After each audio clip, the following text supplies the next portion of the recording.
Hello everybody, welcome back to Svhandmades. So today we are going to see another interesting tool that a quiller can use. This is called the Borderbuddy. So first you watch me do the shapes using this. Then I'm going to show you how to use this and make shapes on your own. So here I create a square, and then I have even a smaller square using the same tool. So as you see, the Borderbuddy has four different parts in its package. Three are the shapes. You have a triangle, you have the square and the circle shape, and also a handle in the package. So using these you can make the basic shapes as square, circle and triangle, but with your creativity you can make more different shapes.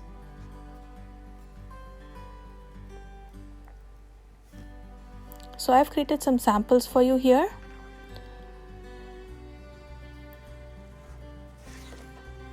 So as usual we need a quilling strip. So let's get started. So if you have tacky glue, your work will be much easier, but if you don't have one, don't worry, you can always work with the white glue. But tacky glue helps the strips stick faster and you will not be frustrated. So lesser the number, you are going to get a smaller shape. The tapered portion will give you a smaller shape. So the first thing you do after getting your package of this Borderbuddy is you number them as I have done here. This is going to help you in getting a uniform shape. So if you have to do the same shape again and again, make like for example to make a flower petal or something, so you need not keep searching which groove you used to make your shape. Each groove on the Borderbuddy is going to give you a different size of shape. So as soon as you get it, you just number them with the help of a Sharpie or a permanent marker. So you will know in which number you are doing it, and you can continue doing it in the same number to get a same size.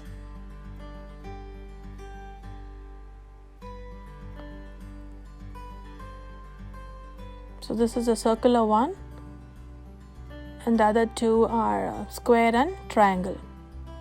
And here you have the handle, so you just change the handle onto whichever tool you are going to use. This is made of plastic and it's lightweight and it's easy to work with. So let's try the circular one for now. So take your quilling strip, decide which size you want to do. So if you are a beginner, the first time you do, always don't try to do on the last one, just try one step up, so it's going to be easier on number 11. And try to use a tacky glue, so that will make your work much easier and you will have a good grip and the strip is going to get stuck right away.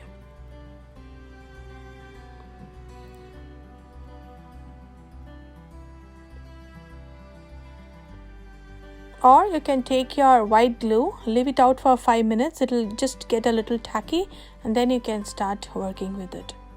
The white glue, just because it's runny, it will take some time to dry.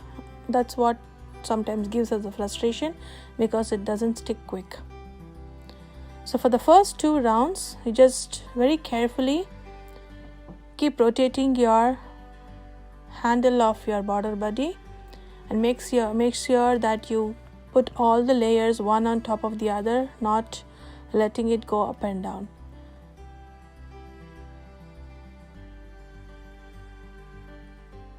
As a beginner, you can always use your tacky glue at random places to stick the layer, but as you get practice, you need not use it. Just giving a good tug after every winding is going to give you a good circle.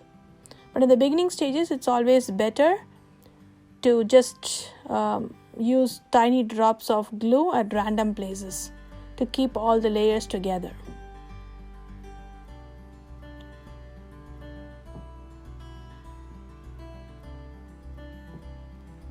Keep rotating your handle till you reach the end of the strip.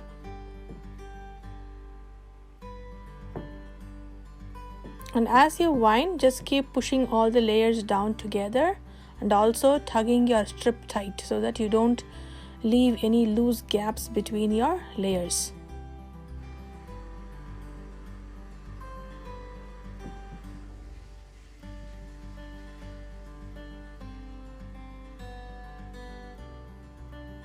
And remember, don't use too much of glue because the glue will seep out of your strip. And here I am using a 3 mm strip, so you need to be very careful not to use a lot of glue.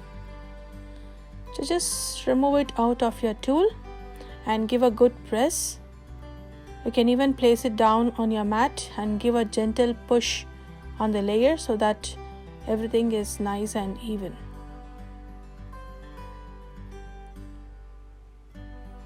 Now you can use these shapes to create your own design, or you can change the shape into a marquee shape or a drop shape to make flowers.